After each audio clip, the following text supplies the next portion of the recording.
The Royal Rumble. Wow. The crowd was on fire tonight. So much went down. I gotta start from the beginning. The kickoff, we have brand new WWE Tag Team Champions of the World. I can't believe it. I really can't. I did not think that the New Age Outlaws would win the tag team titles. I don't know if it was because this was on the kickoff, so I didn't think they would change the belts on the kickoff, or if it's because the Outlaws haven't had the belts in 14 years.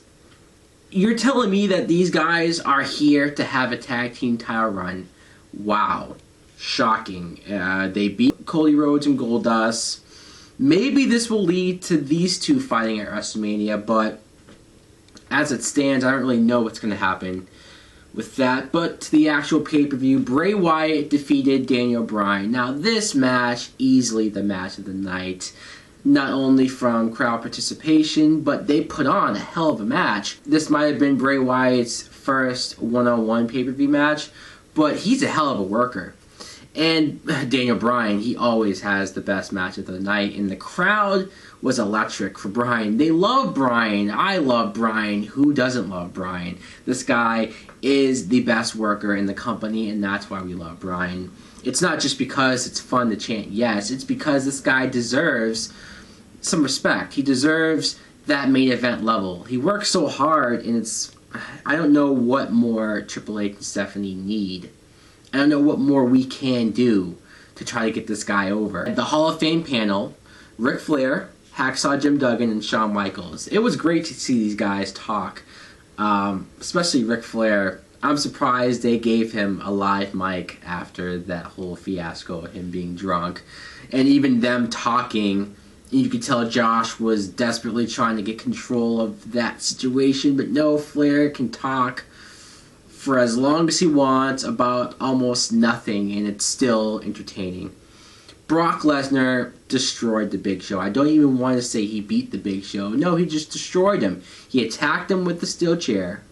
Then when the match finally got started, Big Show got one punch in, but then Brock just, F5'd him, which was impressive. But then after the match, after he pinned him, attacked him again with the chair. And attacked him and attacked him and attacked him. You even saw the welts all over Big Show.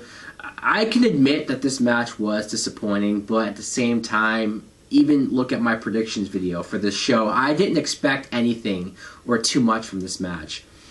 I wasn't really looking forward to it.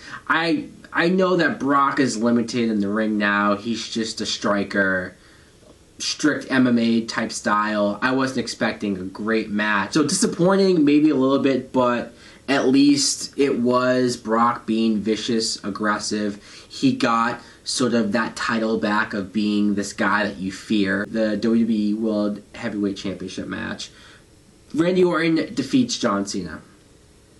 Now look, I'm not going to say this match was bad, because it wasn't bad. There was actually some cool moments in the match.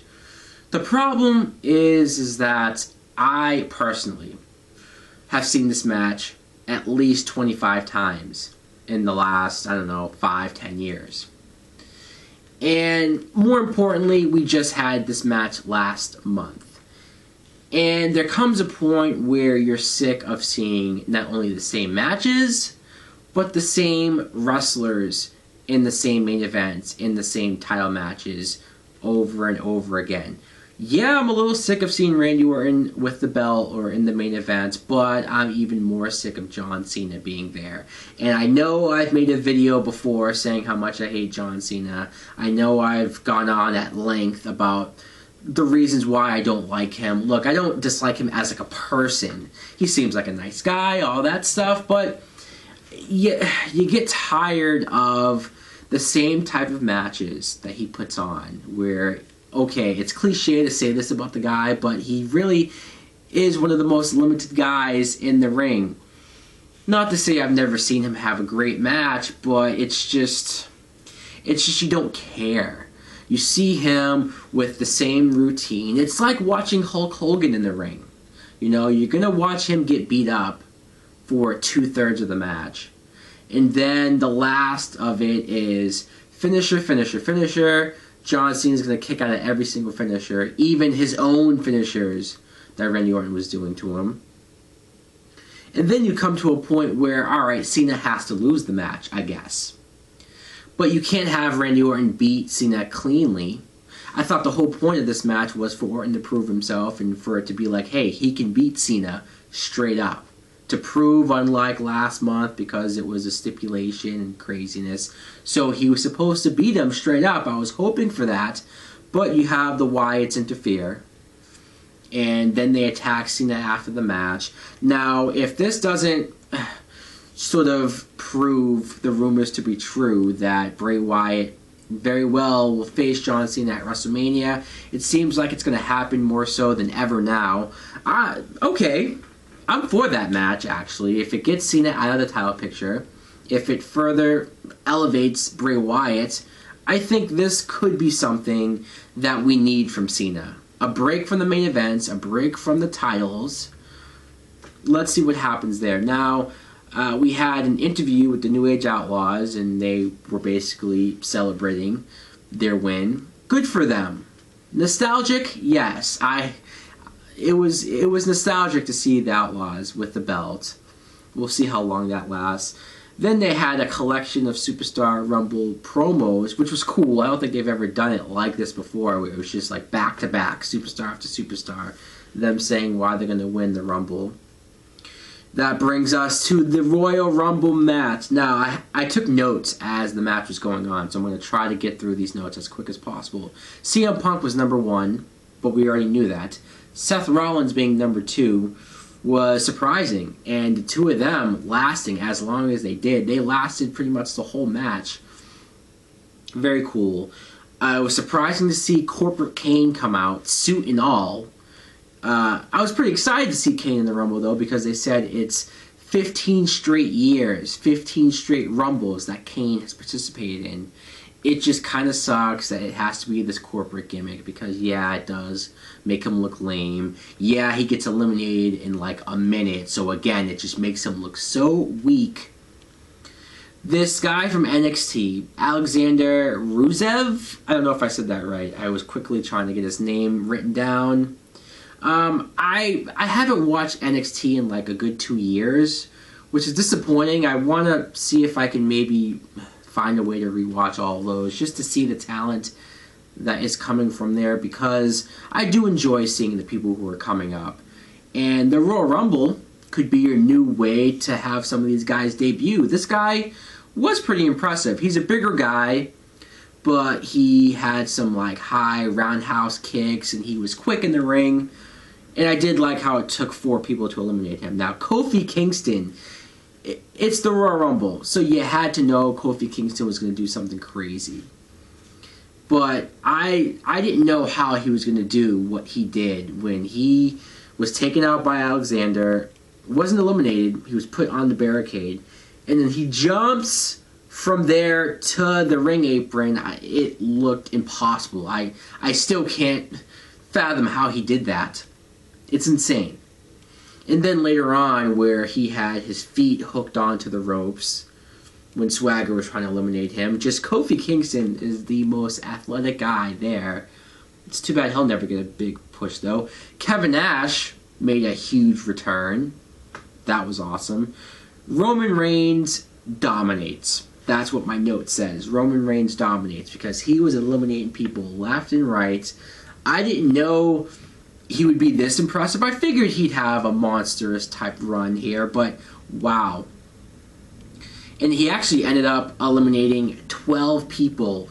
He officially beat Kane's all-time Rumble elimination record of 11. I never thought I'd see anyone beat that record, but Roman Reigns did it. Not only that, but when Ambrose tried to eliminate him, and then he eliminates both Rollins, Ambrose, and Antonio. Wow. Okay, so Reigns stepped out on his own. Sheamus returns. That was really cool. I like Sheamus, and it feels like it's been a long time since he's been there. I don't know how long exactly he's been gone, but it was very cool to see him come back.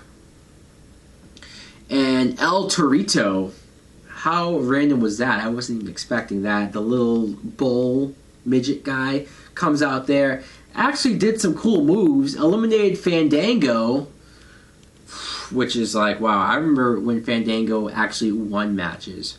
JBL had an entrance where, okay, he didn't do anything, sure, but it was still cool to hear the music and see him go in the ring and sort of look like he's about to do something, but he got eliminated. No Daniel Bryan. Now, not only was the crowd chanting Daniel Bryan during the WWE title match, which should tell somebody that Bryan should have been in the title picture, but even if you didn't want to do that, he probably should have been in the Rumble. I personally would have loved to have seen Bryan win the Rumble because he deserves to main event WrestleMania. He does, he deserves it, but I'm not really surprised at this point that they won't do it. Hell, I wouldn't have been surprised if Cena fucking came down in the Rumble and won it. That's just how much I've sort of lost faith in Triple H and Stephanie, at least when it comes down to Bryan. There's other stuff that they do that I like, but Bryan just, it's a guy who we desperately want to see get the shots he deserves, and it just doesn't look like it'll happen. Kane came back and eliminated Punk, and that really pissed me off, because when I realized Bryan wasn't in the Rumble and Rey Mysterio was number 30, I said, okay, I want Punk to win, but no, he gets eliminated. Great. Clearly, they're setting up a feud with him and Kane. I don't know if they'll fight at Elimination Chamber. I doubt they'll have them fight at Mania. Then you had Sheamus, Roman Reigns, and Batista. Of course, Batista came back. So I'm kind of sitting there going, I wonder who's going to win. It was pretty obvious at this point. It was cool to see Roman Reigns make it to the final two, because that was surprising. And then he had his moments. He speared Batista and stuff. The crowd was just booing Batista like crazy. And in some ways that sucks, because I don't dislike Batista. It's cool that he came back. He's a lot leaner. You can tell he's in better shape. But it sets a weird precedent that this guy has been gone for 4 years. He comes back in the Rumble, wins the Rumble. He's going to main event WrestleMania. But we haven't seen him have a one-on-one match. We still don't really even know if he could go in a one-on-one match, let alone main event WrestleMania. In a lot of ways, it's bullshit. And in a lot of ways, you didn't want them to go the most obvious route and have Batista win it. I even would have almost rathered Sheamus have won. So, overall, the Royal Rumble was cool. I can't say I wasn't unhappy with the fact that, Bryan wasn't in the Rumble or didn't win, but I'm not surprised. Anyways, guys, let me know in the comments below what you thought of the Royal Rumble.